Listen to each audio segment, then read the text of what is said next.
صلی علی رسولہ الکریم اما بعد بسم اللہ الرحمن الرحیم عن عمران بن الحسین رضی اللہ تعالی عنہ ان امرأة من جہینہ اتت رسول اللہ صلی اللہ علیہ وآلہ وسلم۔ حضرت عمران بن حسین رضی اللہ تعالیٰ عنہ سے مروی ہے، فرماتے ہیں کہ قبیلہ جہینہ کی ایک خاتون جناب نبی کریم صلی اللہ علیہ وآلہ وسلم کی خدمت میں حاضر ہوئی۔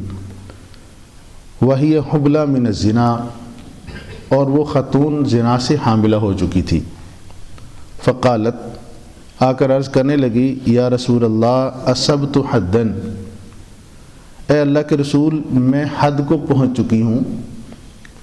فاقمہ علیہ، آپ میرے اوپر حد قائم کیجئے۔ فدعا نبی اللہ صلی اللہ علیہ وآلہ وسلم ولیہا، تو اللہ کے نبی صلی اللہ علیہ وآلہ وسلم نے اس کے ولی کو بلایا۔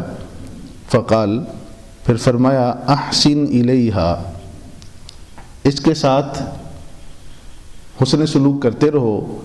فاذا وضعت، جب یہ بچہ جن لے، فأتنی بہا، تو اس خاتون کو پھر میرے پاس لے کر آئیے گا۔ ففعل، اس ولی نے ایسا ہی کیا۔ فامرها بها نبی اللہ صلی اللہ علیہ وآلہ وسلم فشدت علیہا ثیابها، جناب نبی کریم صلی اللہ علیہ وآلہ وسلم نے اس خاتون کے بارے میں حکم دیا کہ اس پر اس کے کپڑوں کو باندھ دو۔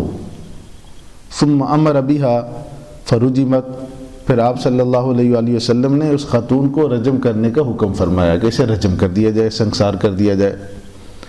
ثم صلی علیہا، پھر آپ صلی اللہ علیہ وآلہ وسلم نے اس کی نماز جنازہ پڑھائی۔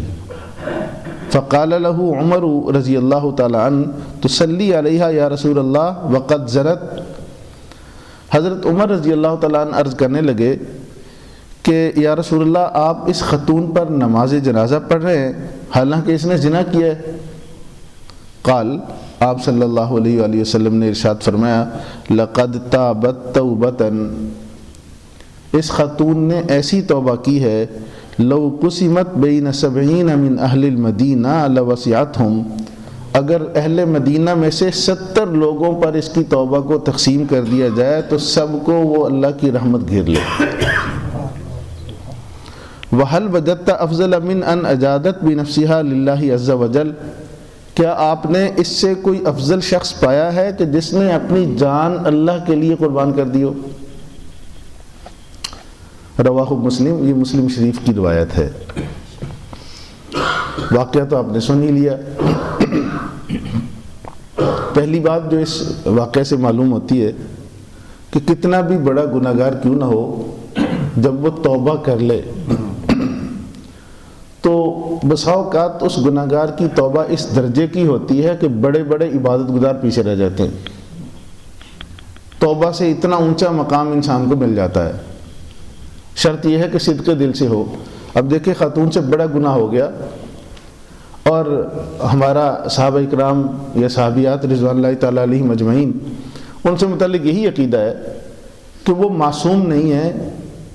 ایسا نہیں ہے کہ ان سے غلطی نہ ہوتی ہو، ہاں محفوظ ضرور ہے کہ گناہوں سے اللہ تعالیٰ نے محفوظ رکھا، ان سے ہوئے بھی، اور جو ہوئے ہیں وہ بھی تکوینی طور پر ہیں تاکہ امت کو تعلیم ملے۔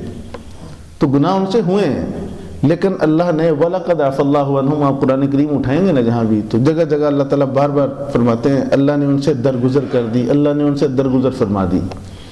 تو پہلی بات یہ ہے کہ گناہ ہو جانا یہ بڑی بات نہیں ہے۔ اس کے بعد جو توبہ ہے، اگر وہ اس درجے کی ہو، اس درجے کی ندامت ہو کہ اپنے اوپر حد بھی قائم فرما لی، تو اتنا اونچا مرتبہ کہ ایک تو جنازہ آقا کریم صلی اللہ علیہ وآلہ وسلم نے پڑھایا، اور پھر فرمایا کہ اس کی توبہ مدینہ کے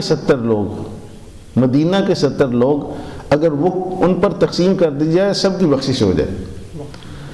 اور دوسری بات یہ بھی معلوم ہوئی کہ صحابہ کرام رضوان اللہ تعالیٰ علیہم اجمعین سے گناہ ہو جاتا تھا مگر وہ ان میں سما نہیں سکتا تھا، غلطی ان سے ہوتی تھی لیکن سما نہیں سکتی تھی۔ ہمارے جیسے نہیں کہ ہم نے سینکڑوں گناہوں کے سمندر پی رکھے، ڈکار تک نہیں آتا، مانتے ہی نہیں ہیں گناہ کو، کبھی سمجھتے نہیں ہیں گناہ کو، لیکن ان سے کبھی غلطی ہوتی تھی تو اس پر وہ قائم نہیں رہ پاتے تھے۔ اب دیکھو حاملہ ہو گئی ذرا سے اور چین نہیں آ رہی، حضور کی خدمت میں آئی کہ میرے اوپر حد جاری کر دیں، اور حد بھی شادی شدہ تھی چونکہ رجم ہونا تھا، سنسار ہونا تھا، خود آئی ہیں۔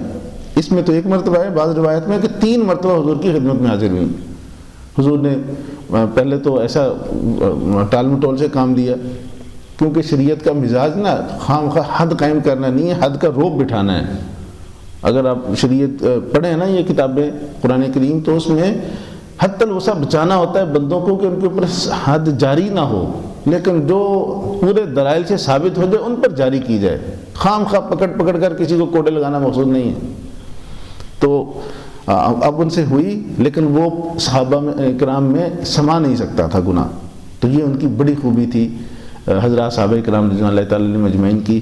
وہ میں عرض کر رہا تھا نا کل بھی جمعے میں کہ بعض لوگ ایسے ہی صحابہ کرام رضوان اللہ تعالی علیہم اجمعین علیہ حسب اللہ ان کی غلطیاں لے کر اس کو ہائی لائٹ کر رہے ہوتے ہیں، جن غلطیوں کو اللہ نے معاف کر دیا ہے، ہم کون ہوتے ہیں ان غلطیوں کو پکڑ کر نمایاں کرنے والے؟ تو بہرحال یہ عظیم جماعت تھی، ہماری رہبر جماعت تھی، جن کے بارے میں جگہ جگہ رضی اللہ تعالیٰ عنہ ورضوا عنہ قرآن کریم نے اعلان کیا ہے۔ تو ان کے بارے میں عقیدت کا رشتہ، وہ کوئی بھی صحابی ہو، اجتہادی خطا ہوئی ہوگی لیکن اللہ نے سب معاف کر دی ہیں، اللہ کے ہاں بہت عظیم ہے وہ۔ اللہ تعالیٰ ہم سب کو اس درست عقائد رکھنے کی توفیق نصیب کرے۔